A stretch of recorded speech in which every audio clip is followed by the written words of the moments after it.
Welcome to this week's edition of Middle East Matters. I'm Charlie James, and coming up, violence raging in the occupied West Bank, international calls for peace as attacks on civilians and deaths escalate. Earthquake survivors in Syria and Turkey facing their physical and mental injuries. We explain the so-called crush syndrome doctors are seeing. And online content creators in Iraq and Egypt being surveyed by the government. If they post something deemed indecent or political, they risk arrest. Retaliatory attacks are intensifying in the occupied West Bank. An Israeli American was shot and killed in his car near the city of Jericho on Monday. This after Israeli settlers attacked Palestinian villages near Nablus, burning dozens of cars and houses. Israel has sent hundreds more troops to the West Bank to try to contain the violence. Olivia Bizot takes us there. Damaged homes, burnt cars, broken windows.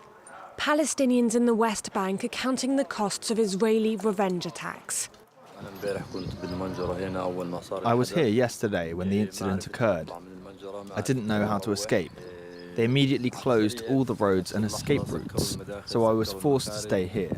I locked the door, and then the settlers arrived and burned things. They set fire to all the wood I had and burned my car. They burned everything. The deadly violence in and around the city of Huwara began just hours after two Israeli brothers were killed by a Palestinian gunman. The Israeli military said it's still searching for the Palestinian who shot the brothers and that it had moved in hundreds of extra troops. But the government has called for calm. I understand the hard feelings, but this is not the way forward. We do not take the law into our own hands. The Israeli government and defense forces are the ones who should be crushing our enemies. The latest twist in violence comes as joint talks were being held in Jordan on Sunday, with a view to de-escalation, an aim both sides had pledged to work towards. Egypt's foreign minister made a rare trip to Syria and Turkey on Monday, a show of solidarity after the deadly February 6th earthquake. It's the first visit by a high-level Egyptian diplomat in a decade. The trip is the latest example of regional outreach to Syrian President Bashar al-Assad, whose government has been isolated due to his brutal 10-year civil war. 50,000 people died in the earthquake, and some of those who survived are suffering from an alarming medical condition called crush syndrome. Fraser Jackson explains, and please be advised this report contains disturbing images. Tens of thousands have been killed in Turkey and northern Syria by fallen buildings, but some of those rescued may have been pulled out of the rubble, but they're not out of the woods. 9-year-old Syrian girl Sham has captured the hearts of millions with her story of survival. But days spent being trapped and compressed by immense weight has left her with so-called crush syndrome, meaning her legs may have to be amputated. Crush syndrome occurs when an external compression force reduces or cuts the blood flow to muscle cells in the extremities, causing the cells to die, with the resulting toxins being released into the bloodstream once the compression is removed. Once those toxins enter the bloodstream, they can result in major shock and organ failure.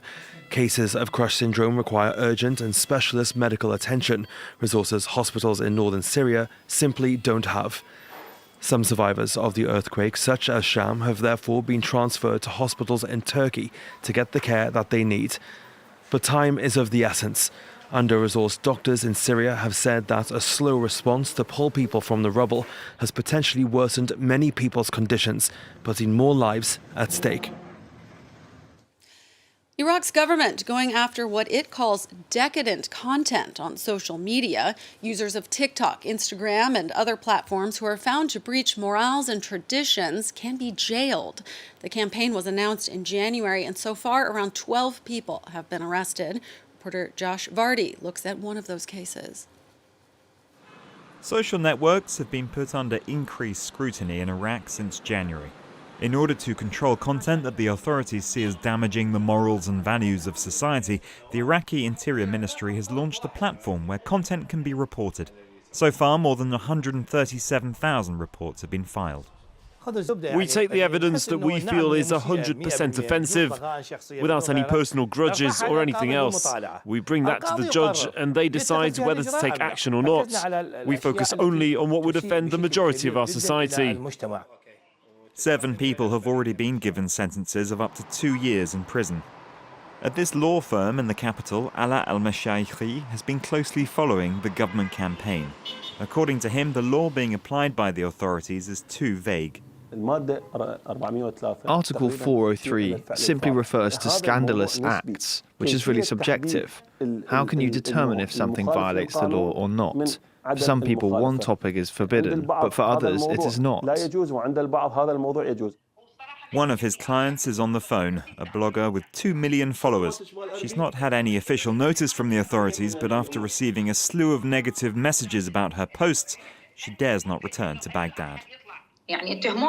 They're accusing me of making decadent content, but I don't even create content. I'm not a YouTuber, I'm creating ads. I'm honestly afraid that people can use this content to hurt me in some way.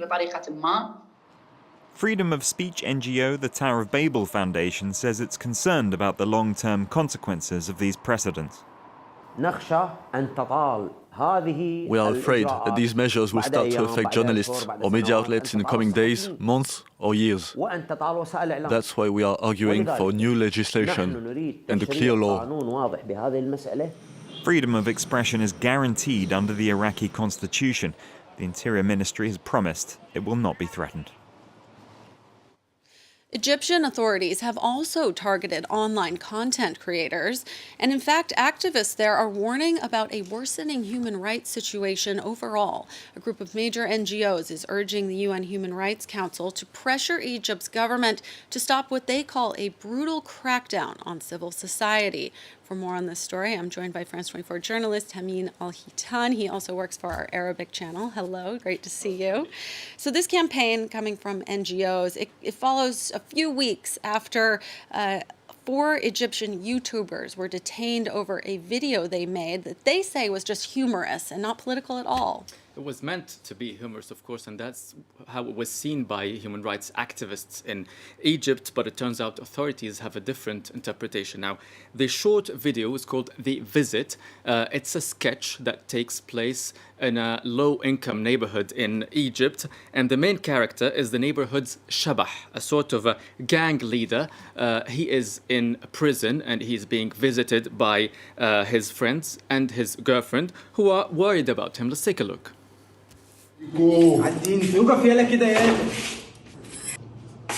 حمو هرجة كده حمو تشحططني وراك ما انا مفهمك هرجة ما حدش يجري ورا مني لا في اسام ولا في نيابات كلت حمو كلت ايه بس هرجة هو البس اللي نفسي ياكل طول ما انت بعيد عنك جميل.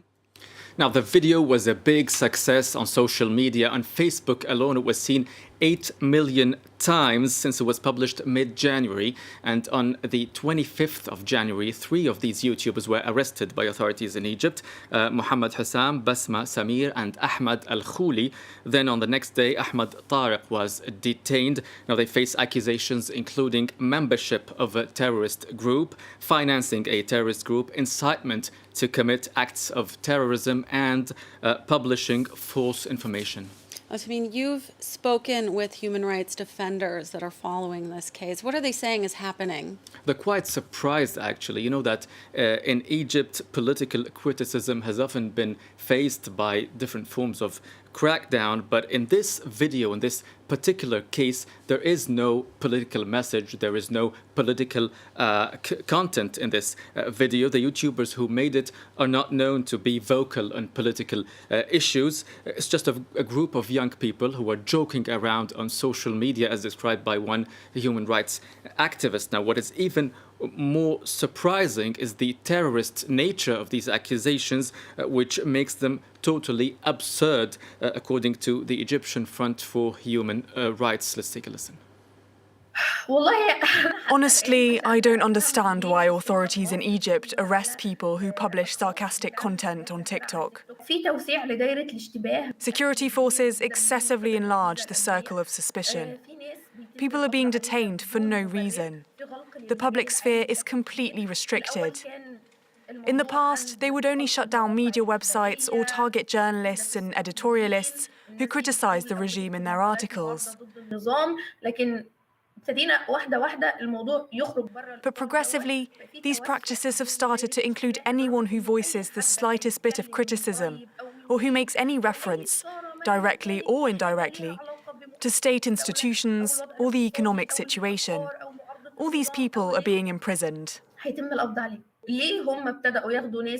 Why do they arrest people for a post, a like, or a video on social media? Because it has an impact. That's how authorities think. If this could reach more people, we should make it stop.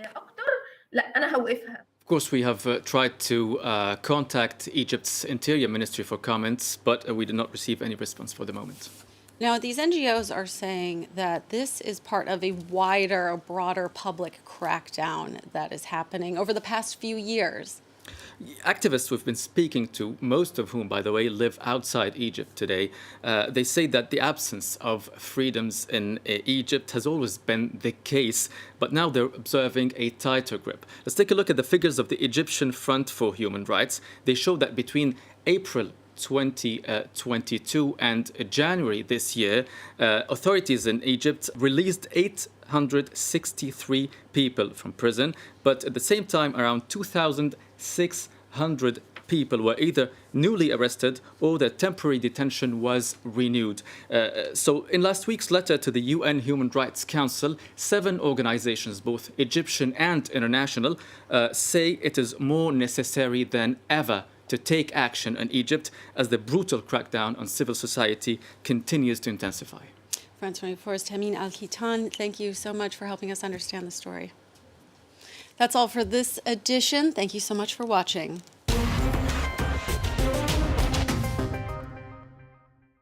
Versailles, Mont Saint-Michel, the Louvre are well-known stars of French heritage.